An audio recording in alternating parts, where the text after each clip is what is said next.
میں ہوں زینب علی عثمان کی۔ 2 دن جب سے اسرائیل نے ایران پر اٹیک کیا ہے اور آج یعنی 14 جون 2025 کو ایران نے جوابی کارروائی کی ہے۔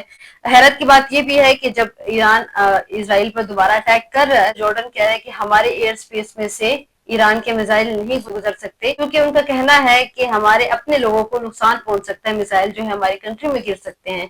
جارڈن بھی اپنی جگہ پہ ٹھیک ہے، لیکن دوسری طرف حیرت کی بات یہ بھی ہے کہ اگر جارڈن ایران کو ایئر اسپیس نہیں دے رہا تو اسرائیل کو ایئر اسپیس کہاں سے مل رہی ہے اور وہ کس طرح اٹیک کر رہے ہیں؟ ان کے پاس اور بھی بہت سارے راستے ہیں، وہ ایسے اٹیک کر سکتے ہیں کہ وہ ان کے رڈار میں ہی نہ آئے، لیکن اس کے باوجود شاید کہیں نہ کہیں وہ جارڈن کی ایئر اسپیس بھی یوز کر رہا ہو، لیکن جارڈن ان کو کچھ نہیں کہہ سکتا، جبکہ ایران کے لیے ان کو کہنا بہت آسان ہے۔ ابھی میں یہ بات جو کر رہی ہوں تو آپ کو لگ رہا ہوگا کہ 2 کنٹریز کے درمیان جو ہے وار چل رہی ہے، 2 بڑی کنٹریز کے درمیان۔ ابھی شاید اگر آپ کو یہاں پہ میپ شو ہو رہا ہے تو اس میں آپ کو اندازہ ہوگا کہ ایران کتنا ہے اور اسرائیل کتنا ہے۔ اسرائیل کو 9 بار ملٹیپلائی کرے تو تب ہمارے پاکستان کا پنجاب بنتا ہے۔ مطلب اگر آپ پنجاب کے 9 پارٹس کریں تو اس کا 1 پارٹ جو ہے نا وہ اسرائیل جتنا ہے۔ کہ یہ وہ والا دور نہیں کہ آپ کے پاس رقبہ زیادہ ہو، آپ کے پاس لوگ زیادہ ہوں تو آپ کوئی جنگ جیت سکتے ہیں، آپ کے اندر بہت جوش و جذبہ ہو، پورا ملک جو ہے باہر نکل آئے، وہ آپ پہ ایک اٹیک کرے، آپ ختم۔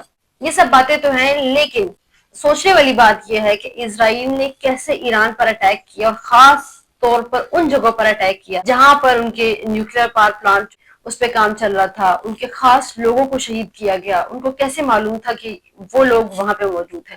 2018 میں بھی ایسے ہو چکا ہے کہ اسرائیل کی طرف سے ایران کے جہاں پہ ان کے نیوکلیئر پاور پلانٹس وغیرہ پہ ان کا کام چل رہا ہے، وہاں پر کے جو موساد کے ایجنٹس ہیں وہاں پر گئے تھے اور وہاں سے بہت سے امپورٹنٹ ڈیٹا جو ہے وہ وہاں سے چرا کے لے کر آئے تھے، اور وہاں پہ اتنی سخت سیکیورٹی ہوتی ہے، اس کے باوجود 2 سال تک انہوں نے اس چیز کے بارے میں معلومات اکٹھی کی تھی، جو گارڈز ہیں وہ کب آتے ہیں، کون سے سیف میں امپورٹنٹ ڈاکومنٹس ہیں، کون سی چیز کہاں پر ہے، ان کو ایک ایک چیز جو تھی ان کو پتہ تھی۔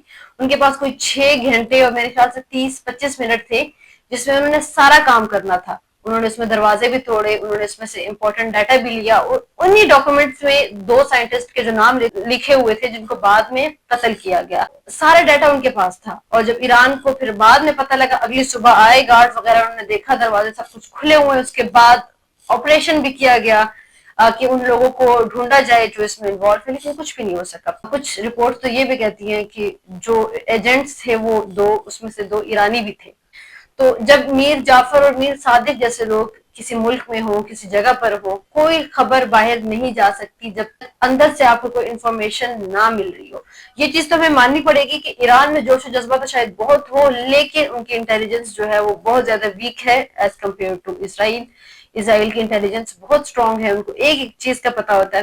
صدام حسین کے ٹائم میں بھی ایسے ہی ہوا تھا، ان کو جہاں پر رکھا گیا تھا وہ کسی کو معلوم نہ ہو سکتا تھا، لیکن ان کے 2 لوگ جو 2 میرے خیال سے بزنس مین تھے یا کچھ تھے، انہوں نے ان کی انفارمیشن دی تھی۔ ایک شاید 9 سال کا کوئی بچہ بھی تھا، لیکن اپنے ہی لوگوں نے بتایا تھا کہ یہ یہاں پر موجود ہے۔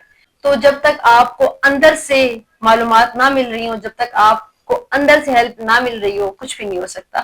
یہی سب سے بڑا المیہ ہے کہ جب بھی کچھ ہوتا ہے برا تو اس میں ہمارے اپنے کہیں نہ کہیں جو ہیں وہ انوالو ہوتے ہیں۔ دعا ہے کہ یہ صورتحال جو ہے وہ ٹھیک ہو جائے۔